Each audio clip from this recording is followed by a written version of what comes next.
Salut tout le monde, j'espère que vous allez bien. Je suis très contente de vous retrouver aujourd'hui pour une nouvelle vidéo de dupe ou de dupe. Si vous savez pas c'est quoi des dupes, en fait c'est juste des alternatives de cosmétiques qui sont moins chères. Donc moi je prends des produits de beauté de luxe qui sont bien connus, généralement bien aimés. Et je vous trouve un produit presque 100% identique mais vraiment moins cher. Donc si vous aimez ça, économiser de l'argent et quand même avoir des bons produits dans votre trousse, ben restez là. En passant, c'est déjà ma 4e vidéo de dupe. Donc si jamais vous avez manqué les précédentes, je vais vous les lister en barre d'infos. Avec ces vidéos là, je vous ai déjà présenté en tout 15 produits abordables puis je vais vous en présenter 5 autres nouveaux aujourd'hui. Et comme d'hab, j'ai des produits pour un petit peu chaque zone du visage, donc j'ai des produits teint, lèvres, yeux et même sourcils aujourd'hui. Dans ma petite collection de rouges à lèvres, j'ai 4 des Liquid Lip Velvet de Burberry. C'est des rouges à lèvres, j'allais dire liquide, mais c'est plus crème en fait la texture. Le fini est pas 100% mat, ils disent velours, mais en fait il reste tout le temps comme une espèce de petit shine sur les lèvres. Ça, je les avais fait en article sur mon blog en passant, puis j'avais donné vraiment une bonne note. Je trouve qu'ils sont confortables, ils assèchent pas les lèvres, puis ils tiennent quand même assez bien. J'avais noté à peu près 4 heures sans crayon. Par contre, la première fois que je les ai testés, ils m'ont tout de suite fait penser à un produit de pharmacie. Et il s'agit des Infaillibles Pro Matte Gloss de L'Oréal. Pour moi, ces deux produits-là se ressemblent énormément sur plusieurs points. Ils n'ont pas le même applicateur, c'est certain. Ceux de L'Oréal sont comme un petit peu en triangle. Je vous avoue que je préfère celui de Burberry qui est un peu plus petit, donc plus précis. Mais sinon, la formule, en fait, c'est ça que je trouve qui se ressemble énormément. Les deux, c'est une texture crème-gel un petit peu qui glisse comme vraiment bien sur les lèvres. Aussi, on sent pas du tout qu'on les porte. Les deux, ils ont comme un fini un petit peu, ben en fait, une petite texture un peu mousse. Donc ça reste très aérien sur les lèvres, si je peux me permettre l'expression. Donc la texture puis le feeling sur les lèvres, c'est vraiment la même chose pour moi. Maintenant, pour ce qui est du fini, L'Oréal se contredisent un peu dans le nom, je trouve, parce que ça s'appelle Pro Matte Gloss, mais un gloss c'est tout le temps brillant. Ce qui fait qu'à l'application, ils ont tendance à, oui, être un petit peu brillants, mais pas comme un gloss, mais en séchant, ils vont devenir un peu plus mat. Puis si jamais vous voulez les rendre plus mat, vous avez juste à tapoter avec un petit mouchoir sur votre bouche, puis ça va enlever comme juste l'excédent un petit peu greasy. Les Burberry, comme je disais tantôt, ils ont pas un fini totalement mat, donc vraiment dans les finis, ça se ressemble quand même assez aussi. Côté packaging, c'est sûr que c'est pas des copies, puis peut-être que vous vous dites qu'il y en a plus dans le Burberry étant donné que la bouteille est plus grande, mais j'ai juste de vérifier, puis le L'Oréal c'est 6.3 ml versus 6 ml pour le Burberry, donc des fois faut pas se fier au packaging, genre il y en a plus là-dedans. Sinon pour la tenue, je trouve que les L'Oréal ils tiennent quand même assez bien, vous pouvez toujours mettre un crayon en dessous, moi je fais ça avec toutes les rouges à lèvres juste pour m'assurer de la tenue puis pour pas qu'il file aussi un petit peu dans les ridules, mais je dirais qu'il tient à peu près 4 heures, c'est pas mal comme le Burberry. Et le dernier point c'est la couleur, j'ai essayé de vous trouver des couleurs assez ressemblantes dans les deux gammes, mais j'ai pas été capable de faire des matchs parfaits. Par contre, j'ai deux couleurs qui se ressemblent énormément. Si vous aimez ça, les tons un peu framboise dans les Burberry, j'ai le numéro 49 Bright Plum qui est un peu plus mauve, un peu plus bleu que celui de L'Oréal que je vais vous présenter, qui est là 310, qui est un peu plus fuchsia je dirais, mais sinon ça fait quand même un effet très similaire dans le visage.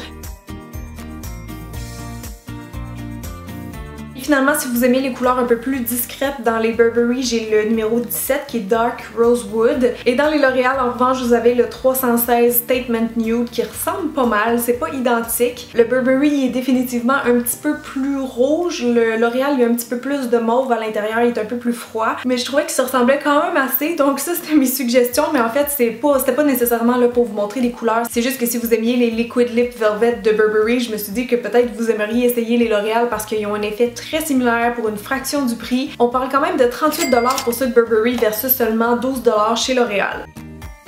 Mon prochain dupe, je peux pas croire que je vous en parle enfin, ça a été tellement un long périple.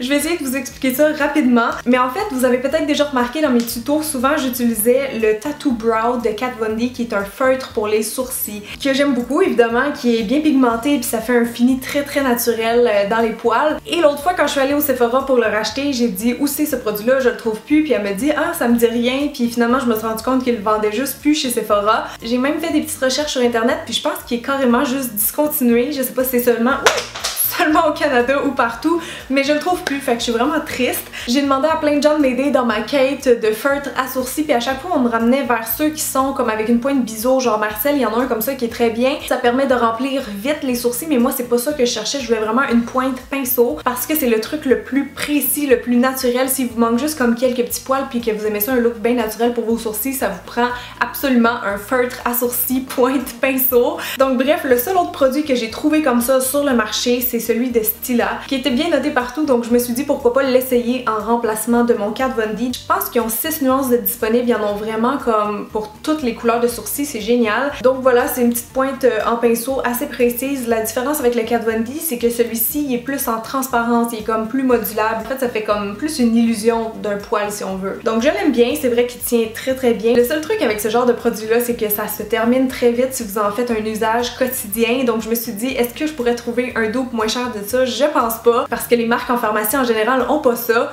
Jusqu'au jour où je suis allée chez Uniprix et que je regardais le rayon Prestige, qui est la marque exclusive à Uniprix, que d'ailleurs je pensais qu'il y avait pas en France, mais j'ai vérifié mes infos tantôt, puis oui, ça a l'air qu'il y en a au Marionneau, donc je suis encore plus contente que mes abonnés françaises vont pouvoir se procurer le produit que je parle. Donc j'avais jamais entendu personne en parler, j'ai vraiment pris une chance, il y avait plein de produits pour les sourcils, puis là je vois Long Lasting Brow Shaper Pen, et je me demande tout de suite, est-ce que c'est une pointe en biseau? C'est sûr que c'est une pointe en biseau, et non, c'était une pointe en pinceau!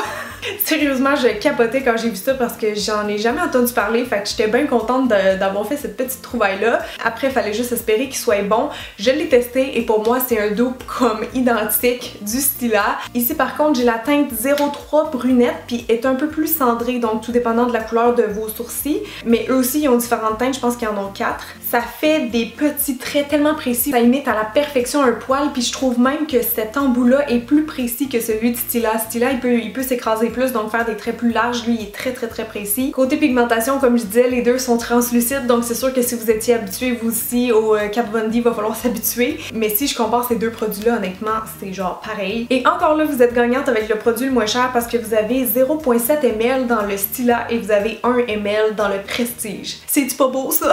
Maintenant pour les prix, le Stila il est 27$ et le Prestige, je vais aller vérifier mes infos, mais il me semble que je l'ai payé 14$. Je me rappelle même plus du chiffre parce que ça fait un petit bout que je l'ai acheté. Honnêtement, j'attendais vraiment de faire cette vidéo là pour vous l'introduire. Mais bref, c'est pas mal la moitié du prix, donc j'étais vraiment contente et fière de ma petite découverte. J'espère que je suis la première qui vous apprend qu'il existe un petit produit pour les sourcils comme ça moins cher.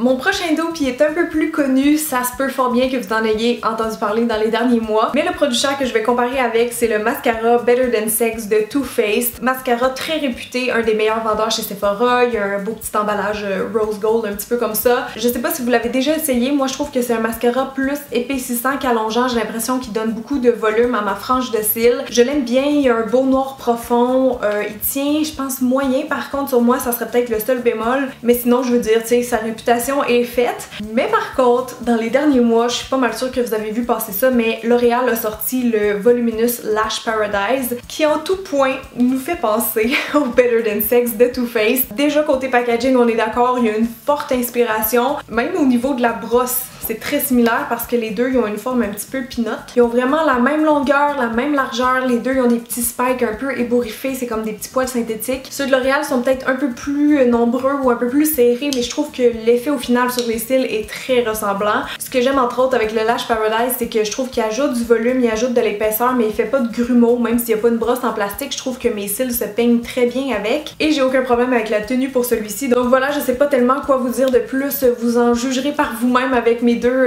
comparaisons sur mes yeux. Mais honnêtement, maintenant qu'on sait ça, je me demande qui va payer 30$ pour le Better Than Sex de Too Faced quand celui de L'Oréal est seulement 10$ en pharmacie.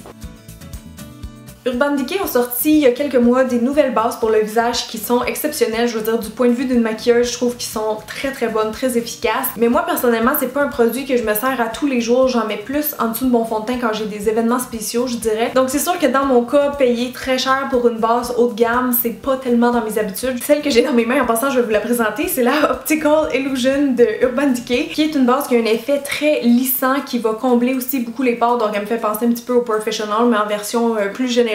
Elle a vraiment une texture de pâte avec une petite couleur rosée qui est quand même assez transparente sur la peau, là, inquiétez-vous pas. Quand je la travaille, je sens qu'elle est vraiment très soyeuse, là. Ça glisse bien sur la peau, mais la texture, c'est ça, c'est vraiment comme une petite pâte. Ça fait un effet justement d'illusion d'optique parce que la peau devient instantanément très lisse, que ce soit les ridules, juste la texture de la peau en général, tout devient vraiment comme parfait, que vous mettiez du fond de teint par-dessus après ou non. Donc cette base-là, pour moi, c'est un gros coup de cœur pour l'effet. Je la garde ici dans mes bases préférées tout le temps. Par contre, j'ai une base que je vous ai présenté dans mes favoris du mois, je pense les derniers ou l'avant-dernier. Peut-être que vous allez vous en rappeler d'ailleurs, mais c'est l'après atténuateur de pores Photo Ready de Revlon, qui est rose pâle aussi. Le packaging se ressemble pas, mais je vous jure que les produits, l'effet sur le visage est vraiment très comparable. Donc c'est aussi un format pompe. Celle-là, elle a une texture peut-être plus liquide un peu. Ça sort quand même avec une petite texture un peu pâte. La texture est peut-être un peu plus crémeuse, mais honnêtement, une fois que vous l'avez placée sur la peau, l'effet comme illusion d'optique est vraiment similaire. Puis pour la tenue, ben moi je trouve que les deux font bien tenir mes produits pour le teint, donc j'ai pas vraiment de préférence rendue là. Je trouve que la base Revlon fait en masse la job, puis la quantité de produits c'est presque identique. C'est 27 ml pour la Photo Ready versus 28 ml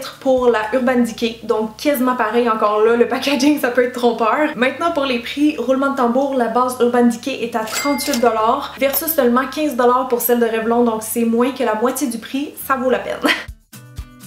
On est déjà rendu au 5e et dernier dupe et je veux vous montrer une alternative pour les ombres à paupières Color Band de Bourjois. En fait, c'est des crayons jumbo, donc c'est des ombres à paupières crème. Je les aime bien, ça aussi je vous en avais parlé sur mon blog, ça fait un petit bout de temps, mais c'est des fards qui sont bien pigmentés avec des finis comme ça lumineux, super intéressant. Ça dit confort 24 heures, waterproof, sans transfert, donc c'est vrai, je les ai testés, ils sont vraiment longue durée. Vous avez deux exemples de couleurs que je tiens ici dans ma collection, mais par contre, je sais pas si vous en avez vous des crayons jumbo dans votre trousse, mais moi je trouve maintenant que c'est pas quelque chose qui vaut la peine d'être acheté cher. C'est-à-dire que moi quand j'ai commencé à maquiller, les seuls crayons jumbo qu'il y avait en pharmacie c'était ceux de NYX, les Jumbo Eye Pencil, et ça tenait à peu près 5 minutes sur les yeux. C'était pas génial, malheureusement j'ai un petit peu jeté mon argent par les fenêtres avec ce produit-là. Mais aujourd'hui je trouve que pas mal toutes les marques de pharmacie font ça des crayons jumbo et la plupart tiennent bien, la plupart se travaillent bien. En pharmacie, une excellente alternative au Color Band de Bourjois que j'ai trouvé pour vous, c'est les Scandalize de Rimmel. Côté packaging, ben c'est des crayons jumbo, hein, donc c'est pas identique, mais je veux dire c'est le même format, je suis pas mal sûre que c'est la même quantité aussi, 3,25 g versus... ouais, 3,25 g chez Bourjois aussi évidemment. Ceux-là c'est plus récent que je les connais, mais je vous jure que pour moi ils ont la même tenue, ils ont vraiment le même fini métallique, tu sais, ils sont aussi beaux que les Bourjois, la pigmentation, tout ça, il n'y a aucun problème. Je viens de vous en swatcher un ici à côté, il est pas identique à mon petit brun, le Bourjois il est plus cuivré. Ça d'ailleurs, le Bourjois c'est la teinte 2 et le Rimmel que je viens de vous swatcher c'est le 03. Donc c'est pas pareil, mais c'est juste pour vous montrer un petit peu le fini. Par contre, j'en ai trouvé deux nuances qui sont vraiment identiques. Celle que je vous ai mis ici tantôt de Bourjois, c'est la 06 Gris Graffiti et je vais vous mettre à côté celle de Rimmel qui s'appelle la 04 Guilty Grey. Vous allez voir que si ça se ressemble pas, je m'appelle pas Cynthia.